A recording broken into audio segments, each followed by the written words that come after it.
back to Talking with Tony.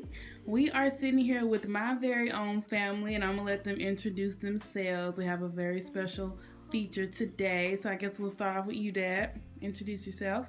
I'm Tony. I'm Danielle. I'm Gwen. Nice to meet you guys. So today we are going to be talking about relationships. As you can see, Danielle's shirt says "No boyfriend, no problem," which is actually leading into what I wanted them to discuss. So, I guess Dad, we'll start off with you. What are your views on relationships in this time? My kids were like, they weren't allowed to date. Boyfriend, girlfriend type stuff, because there were concepts attached to that. There were things attached to the whole boyfriend, girlfriend verbiage that kind of brought in what I thought was some inappropriate behavior, or it introduced some inappropriate behaviors. So we thought by creating or by putting these rules in place, or putting this understanding in place, or changing the concept of boyfriend, girlfriend, and just kind of just doing a friendship type deal. We felt like if we introduced our kids on a friendship or to a friendship, then that would kind of alleviate or take away some of the burden of temptation. So what advice would you give to young women and young men who are trying to engage in a dating life? Well, first, redefine that for yourself. Understand what your purpose is in dating. Where did that concept come from? What is the origin of dating? Is it is it something that your family taught you, something you learned in your culture, subculture, whatever? But what is dating? Why date?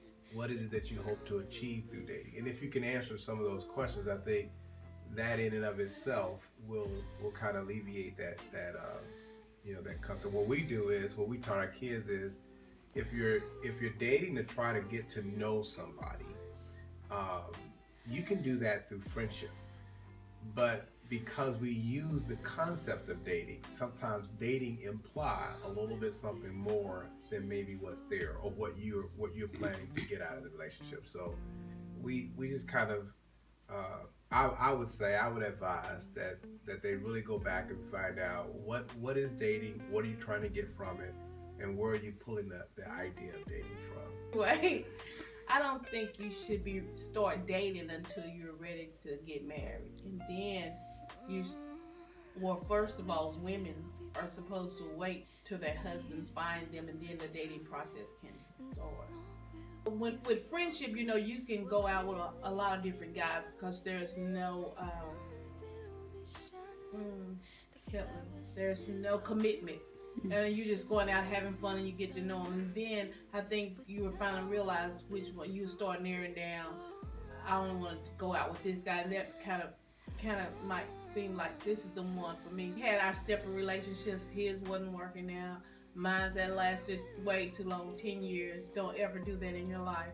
And but then we find out that we had a connection, and he had decided once his relationship was over that he was ready to get married. We did know each other in the church sense. We never crossed that boundary.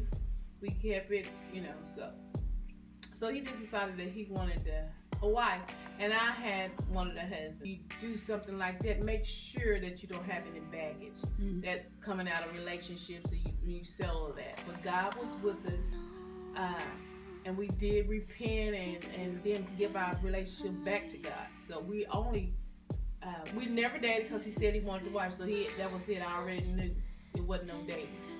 But and then that was in May, and then we got married in July, and we've been together 24 years.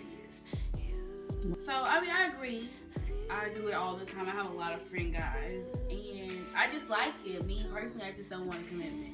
I've been in a relationship. I did the whole, oh my God, we're exclusive, and it doesn't mean you're exclusive. The only thing that makes you exclusive is it's a wedding ring, So I feel like it's just been instilled in me, so I accept nothing less. I'm like, if you want me all to yourself, put a ring on it. Otherwise, I would text, call, FaceTime, Skype, Tango, with whoever I feel like. Because it's not right as a person, because I belong to no man. When you put a title on it, at the immature stage of the relationships, it put a lot of unnecessary stress on the relationship. So a lot of unnecessary arguments just because, I mean, we just wanted to be free. And Dad taught a really good message once about being in a relationship and your marriage shouldn't make you feel like you're not free. You're not looking for your other half. You go in already complete, so you guys just get to enjoy it and have fun. But you know, when you go in looking for your other half, you never find it. You're never happy. You're never satisfied. What are just some really good encouraging words for men and especially women? So I personally would say, if he walking around talking about he not ready to cuff you, let him go. Don't even focus on him. Tell him to grow up. When he ready to marry you, then okay, let's go. Let's do. We can talk about it. But don't walk around talking about you gonna cuff me. Lock it down. The thing in this generation, I think they need to go back to the basics, the Bible. Their first love on both behalves should be God. Getting it, loving Jesus, loving their Savior, committing themselves to God. I know that's way out there now, but we need to put God back into our lives, and He will direct you. He's not going to choose it, but He will direct you. You have the foundation, and any relationship will last on a good foundation.